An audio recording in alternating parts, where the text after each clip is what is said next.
acarreados en Jalapa.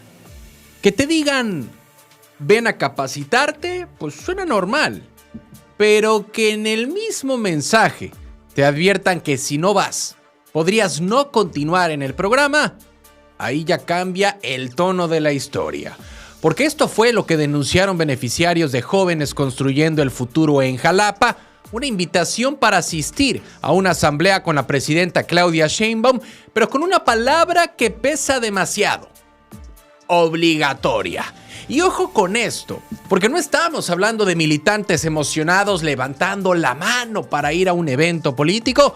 Estamos hablando de jóvenes que reciben apoyo de un programa federal, jóvenes que en teoría están ahí para capacitarse y no para llenar auditorios. En este reportaje publicado por La Silla Rota Veracruz, relatan que en la convocatoria les pedían llegar a las 9 de la mañana al Museo Caná, aunque la agenda de la presidenta marcaba el evento horas después, varias horas después.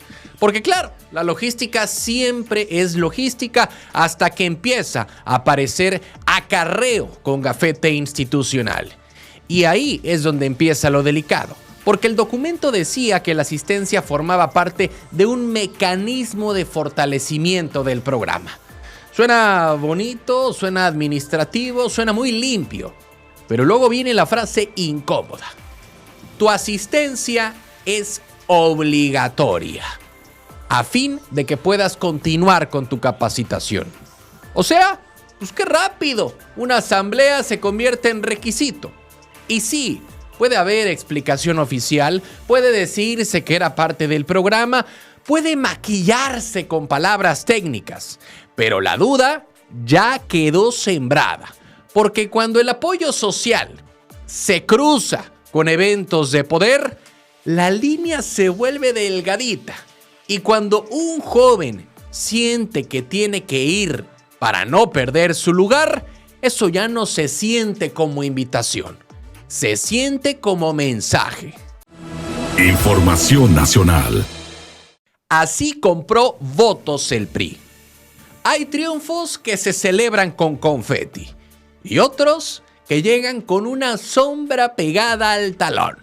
Porque en Coahuila el PRI salió a presumir carro completo. Los 16 distritos locales, todos, todititos. Una barrida total. No queremos al crimen organizado en Coahuila. No queremos a los corruptos en Coahuila y por eso sacamos a los cínicos y narcopolíticos de Morena de Coahuila. De esas que no solo se anuncian, se gritan. Pero apenas estaban cantando victoria y obviamente Morena ya estaba poniendo otro nombre sobre la mesa: el QR Gate. Sí, así como lo están escuchando. Mientras Alito Moreno, el presidente del PRI, el dirigente nacional del Partido Revolucionario Institucional, pues decía que Coahuila decidió por paz, por seguridad y por estabilidad. No solo se les ganó, se les barrió como debe de ser. Y por eso, amigas y amigos de los medios de comunicación, el mensaje que se manda desde Coahuila a todo México es que claro que se puede. Morena acusaba algo mucho más incómodo: que detrás de ese resultado hubo una operación de compra de votos con código QR, fotos de boletas y presuntos pagos. Y ahí empieza el ruido, porque una cosa pues es perder y otra salir a decir que ningún voto del PRI fue gratis. Y más cuando perdiste por 16 distritos locales que vienen siendo el 100% de los distritos. Esa frase: he puesto una denuncia ante el Instituto Electoral, diversas denuncias, pero especialmente una que tiene que ver con la compra y la coacción del voto a favor del PRI. No es una queja cualquiera, es una bomba política, aunque todavía tenga que comprobarse. El PRI obtuvo más de la mitad de los votos junto con sus aliados, Morena quedó muy lejos y esa distancia también incomoda. Porque cuando la diferencia es tan grande, la denuncia necesita pruebas del mismo tamaño. Pero espérate, porque Morena asegura que no solo tiene videos, sino una base de datos y denuncias ante autoridades financieras. Sabemos que el PRI se maneja con estas prácticas históricamente, que no sabe hacer las cosas de otra manera, pero ahora han establecido un operativo en donde tomaron la decisión política de que ningún voto para el PRI fuera gratis. Elección local, pero con olor a expediente nacional. Y lo irónico es brutal, porque el PRI dice que Coahuila defendió su modelo, Morena dice que Coahuila fue operado como en los viejos tiempos, pero los mismos fantasmas de siempre, pero ahora con un QR. Porque si esto se prueba, pues no estamos hablando de una elección ganada. Estamos hablando de un escándalo mucho mayor. Sin embargo, si no se prueba lo que dice Morena, tampoco estamos hablando de una derrota cualquiera. Estamos hablando de una derrota contundente porque estamos viendo una pelea por algo más grande. ¿Quién se queda con el relato político? Y sobre todo, ¿quién carga con la mancha? Noticias locales. Desaparecen estudiantes en Orizaba. Hay silencios que pesan más cuando se trata de 2 niñas que no regresaron a casa. Y en Orizaba, ese silencio ya empezó a hacerse demasiado grande en estas últimas horas.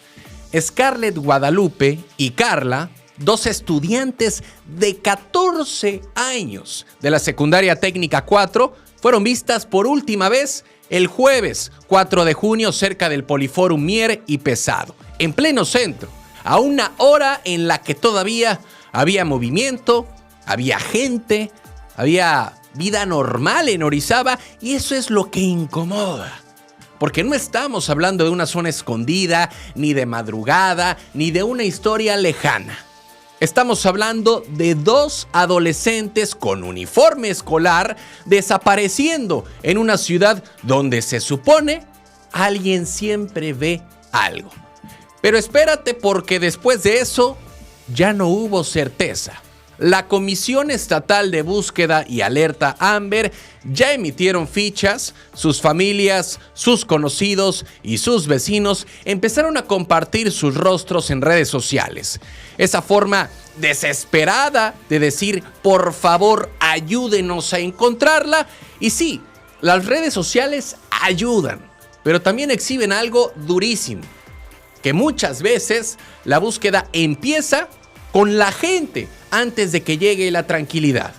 Porque cuando desaparecen menores, cada hora, cada minuto, cada segundo que pasa, pesa distinto. Cada llamada que no entra, cada mensaje que no llega, cada versión sin confirmar.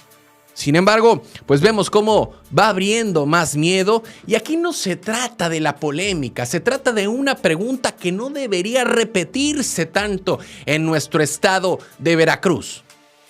¿Cómo carajos desaparecen 2 estudiantes después de salir a la vista de todos? Porque mientras no aparezcan, Orizaba no puede seguir como si nada. La ciudad no puede seguir como si nada. Y ese uniforme escolar, hoy, ya no representa una rutina. Para nada. Noticias locales. Graban a hombre mataperros en Veracruz. Hay cosas que no se pueden ver sin sentir coraje. Y lo que denuncian en Geovillas del Puerto no es solo la muerte de un perro. Es una escena que dejó a una familia rota y a muchos preguntándose hasta dónde puede llegar la violencia cuando alguien decide hacer justicia por su propia mano. El perro era un pitbull café. Su dueña asegura que no era agresivo, que convivía con niños, con otros animales, que era juguetón, que era un perro de casa. Pero el 10 de mayo se escapó y ahí empieza lo oscuro. Porque según la familia, cámaras de seguridad lo muestran caminando tranquilo por la calle, incluso acercándose a un vecino que le da agua. O sea, no aparece como una bestia fuera de control, aparece como un perro perdido. Pero después de todo esto, la historia cambia. Horas más tarde, el animal ya estaba muerto. En videos difundidos por la dueña, se ve cómo lo arrastran, cómo lo golpean, cómo un hombre intenta colgarlo con un mecate, mientras una mujer grita que el perro mordió a su nieta. Y sí, si hubo una menor afectada, pues eso también se tiene que investigar. Pero una cosa es proteger a una niña y otra convertir la calle en tribunal, en sentencia, en ejecución. Vaya, ahí está lo incómodo de todo esto. El Ayuntamiento de Veracruz dice que ya integró expediente, que ya hubo testimonios, que ya hubo sanciones administrativas y que el caso fue enviado a Fiscalía. Pero la familia denuncia que la investigación está estancada, porque en Veracruz el maltrato animal es delito, no desahogo vecinal. Y ahora la pregunta queda colgando horriblemente en la sociedad veracruzana. ¿Esto va a terminar en justicia o solo en otro video que indigna 2 días y luego a todo mundo se le olvida? Esa pregunta la tenemos que responder nosotros como ciudadanos. Información nacional. Linchan a Bartlett en avión. Hay personajes que no necesitan decir nada, porque con solo aparecer en un avión ya prenden la mecha en toda la sociedad. Y eso fue lo que le pasó a Manuel Bartlett en un vuelo a España. Iba sentado, acompañado de Julia Abdala, hasta que un ciudadano lo reconoció y decidió soltarle de frente una palabra que en México pesa demasiado: corrupto. Y obviamente ahí el ambiente se puso incómodo. Lo va a conocer muy bien de cerca, señor Bartlett Díaz, corrupto. Porque no era una entrevista, no era una conferencia, no era una comparecencia cuidada con micrófonos cómodos. Era un avión, un espacio cerrado y un reclamo directo sin filtro de esos que ya no se quedan en redes sociales. Ahora, inclusive te alcanzan en el asiento del avión. El ciudadano le cuestionó su patrimonio, sus viajes, su vida pública, su paso por el poder, y Bartlett simplemente no respondió. ¿Cómo le ha hecho para viajar tan lejos y tan cómodo en primera clase? De lo que han sacado del país, ¿verdad? Ya no van para Estados Unidos, ahora viajan aquí a España. Vienen a pedir disculpas, Morena. La 4T viene a pedir disculpas a los españoles. Un silencio total. Y eso abre otra tensión porque Manuel Bartlett no es cualquier exfuncionario. Fue secretario de Gobernación, gobernador de Puebla, director de la CFE y una de esas figuras que llevan décadas apareciendo donde se decide el poder en México. Y cuando digo décadas, son décadas. Sexenio tras sexenio, presidentes rojos, presidentes azules, presidentes guindas. Pero lo irónico es que muchos políticos pasan la vida evitando rendir cuentas, pero lo que sí no pueden es evitar que alguien saque el celular. Y claro, también se puede discutir si increpar a alguien en un vuelo es correcto o no. Pero lo que ya no se puede negar es que hay una rabia acumulada. Porque cuando un personaje público llega a los 90 años rodeado de poder, de polémicas y señalamientos, el pasado no se jubila, se sube al mismo avión. Noticias locales. Milloniza en obra para Medellín. Sí.